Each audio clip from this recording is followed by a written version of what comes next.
င်မန်းနေပြီလားငါလည်းမင်းလိုပါပဲဟိုလောစိတ်ညစ်မှုတွေအစမပြေမှုတွေဝန်ကျက်မှုတွေနဲ့စုံလို့ပါပဲမင်းလည်းစိတ်ညစ်လို့တော့ရတယ်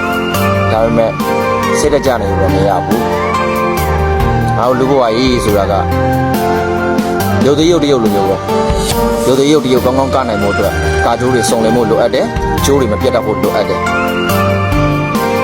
အဲ့တော့ငါတို့လည်းပဲဘဝဆိုတဲ့ဇက်ခုံကြီးပေါ်မှာကောင်းကောင်းကနိုင်ဖို့အတွက်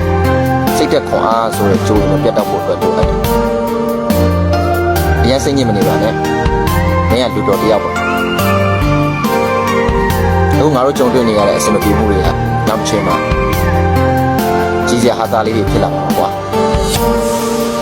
စိတ်ဓာတ်တော့မကြနဲ့ fighting